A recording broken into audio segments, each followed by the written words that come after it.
You're welcome back to the show. Now let's go into Parliament. The state of the economy as painted by President Akufo-Addo during his maiden edition of the State of the Nation address was central to the debate by both majority and minority sides in Parliament. As expected, the majority believes that that the criticism spelled out as against the erstwhile administration, especially about its inability to meet targets set under the IMF program, they believe that those criticisms hold, but the minority argue that it is not a true reflection of the state of the nation. Well, here are some excerpts from Parliament. Let's start with the argument from the majority's side. The Speaker, this high fiscal deficit was financed through borrowing, just as the previous deficits since 2009. The result is that the debt overhang is unbearable, and the President told us, and most members in the House knows, that in 2009, our debt stock was about 9.5 million Ghana cedis. But as he said, and as we all acknowledge, it is 122 billion at the end of 2016. Mr. Speaker, it is not only the magnitude of the debt that is troubling, but the annual interest payment on the debt is the most disturbing aspect of our finances. Mr. Speaker, this year, it is estimated that we'll pay about 14 billion Ghana cedis. And Mr. Speaker, that amount is almost as high as all the payments, the salaries and wages that we pay to all workers, government workers in this country. Very, very close, 14 billion. Compensation, yes. And Mr. Speaker, once the government pays its fixed and quasi-fixed obligations, such as wages and salaries, and the statutory payments, such as national health insurance, such as the DACF, and such as debt fund, what is left is in our coffers is virtually 0.4%.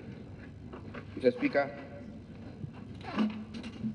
as rightly pointed out by the President in 2007, these three expenditure lines will take 99.6% of that, all that we have in our coffers.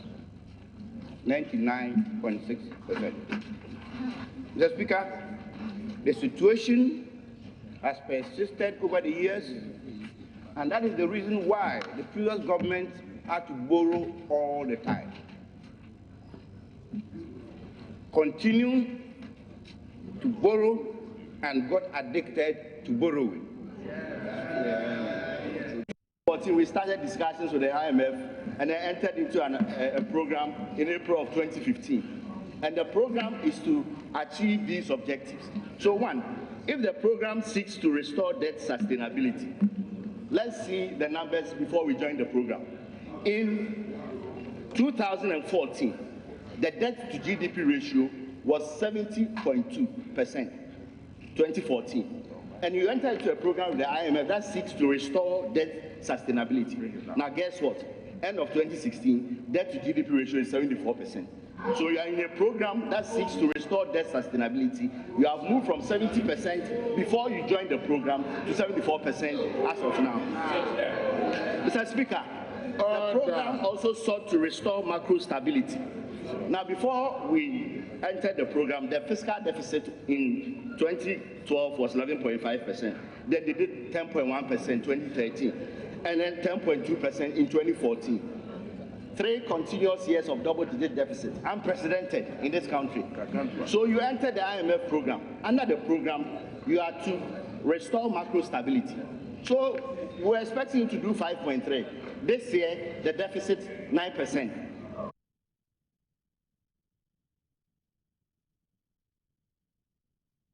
Well, that is Dr. Mark Esibe, who is MP for New Jobbing and chairman for the Finance Committee there. Before him was Professor Jan Baffour, who is the planning minister and member of parliament for Wenchi.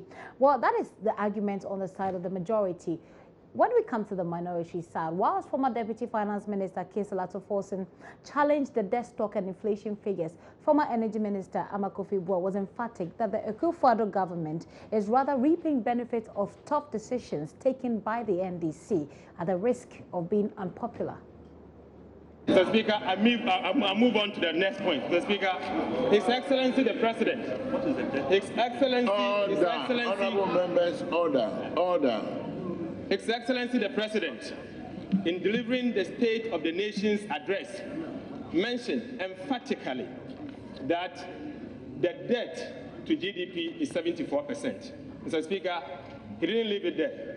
He went ahead to say that the real GDP growth for 2016 is 3.6%. Mr. Speaker, I am not aware that the Ghana Statistical Service has announced the real GDP growth for the year 2016.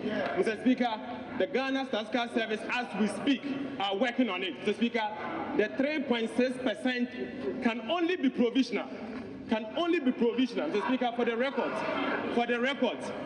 it's important that we say that the 3.6% is provisional.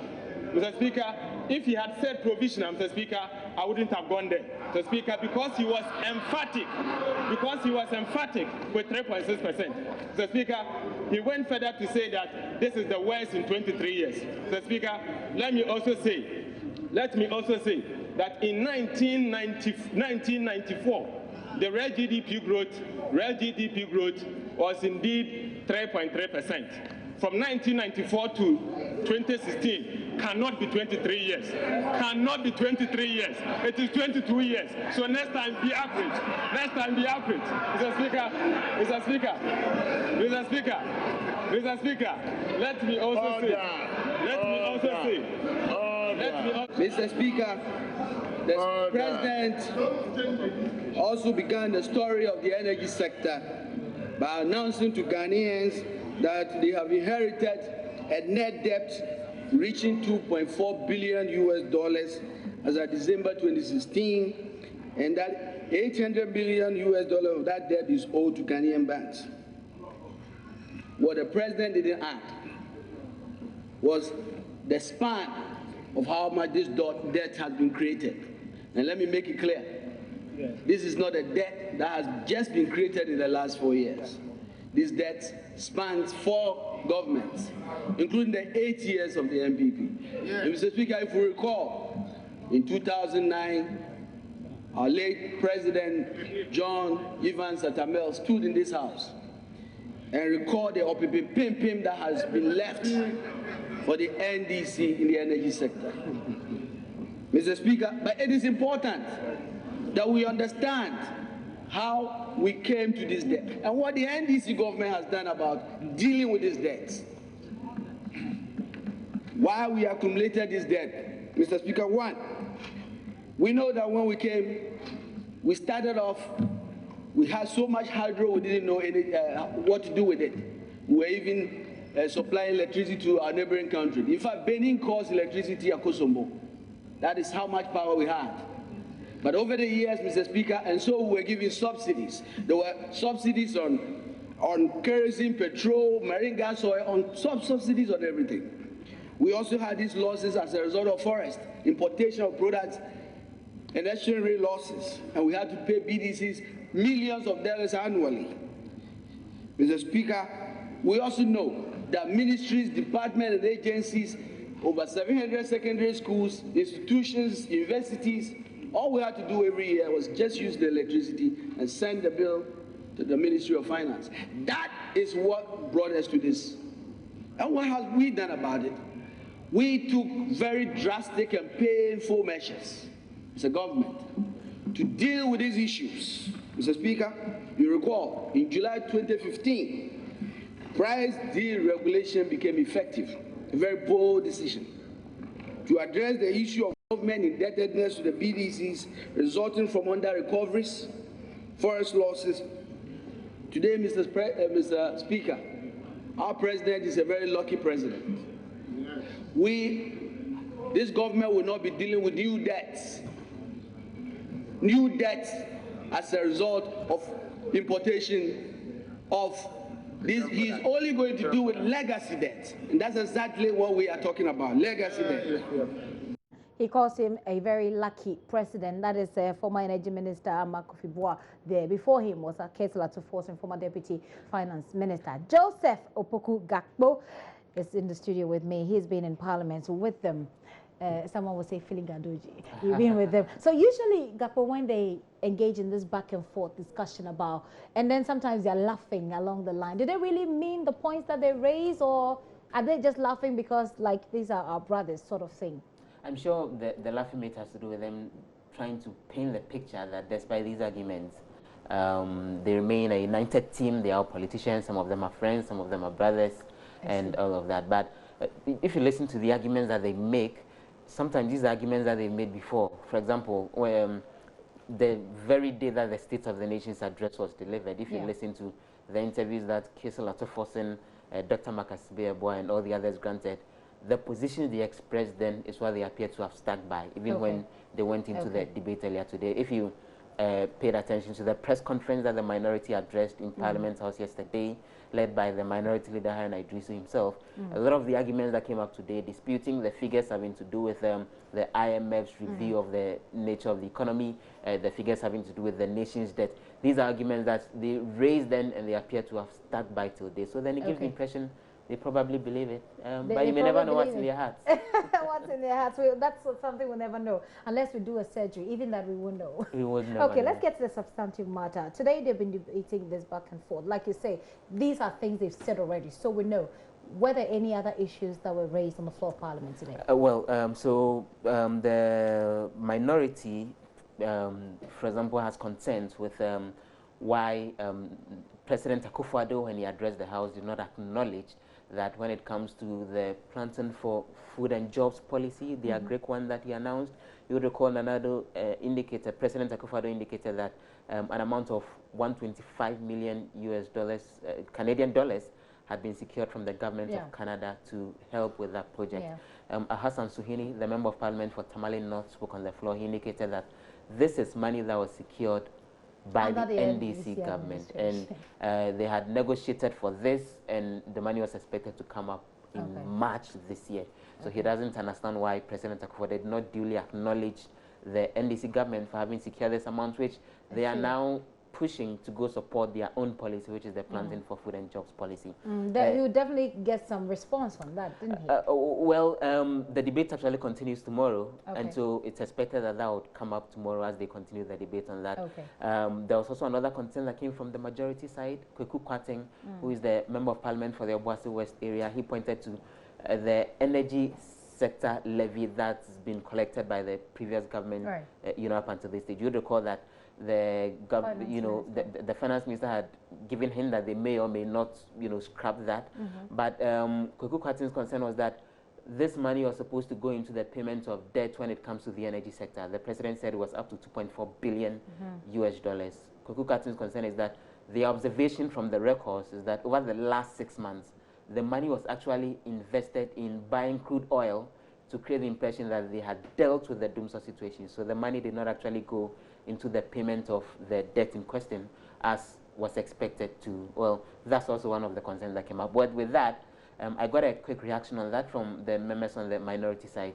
They think that per the provisions of the law when it comes to the energy sector levy, they are allowed to use up to 60% when it comes to investing it in the repayment of debt and spend the rest of the 40% on other things. So the law allows for that, although Kweku Kwarteng is still unimpressed that the money was not spent fully in clearing the energy debt in question. So the debate continues tomorrow. And was there some kind of consensus today on anything at all? It's interesting. So when the debate started, the speaker was emphatic that he expected what he calls a free-flow debate that should be, that shouldn't have a lot of interjections and the back and forth. But he didn't get that. The minority side repeatedly interjected the majority side, and vice versa. The majority side repeatedly interjected the minority side when they were actually going ahead with delivery of their various addresses. But eventually the debate became an assessment of the NDC government's regime and how well they performed or otherwise, and looks like both sides hardly agreed on anything specific, particularly when it comes to issues about the economy. And so the debate tomorrow and also on Tuesday is expected to focus on the other sectors beyond the economy and issues relating to energy. So we're expecting conversations around issues having to do with health and also issues having to do with education and concerns that the issue of unemployment, the minority thinks the president did not devote a lot of time to it in his address. That may also come up when they continue the debate tomorrow. Okay, that will be very interesting. An interesting debate to follow, just as today's has been. Thank you very much, Joseph. Joseph Opoku-Gakpo is our parliamentary correspondent. He's been in Parliament. And of course, like I say all the time, he brings us the things that our cameras don't capture. Of course, we couldn't have put all of these together without Joseph Opoku-Gakpo. You're still watching The Pulse. I'll take a very quick break. When I return, we'll talk about something very important, mob justice. Is it really justice? Or is it injustice, really? I've got someone very special who will be joining me in the studio. He speaks for the Ghana Police Service, Mr. Cephas Arthur. He'll be joining me right after this. Don't go away.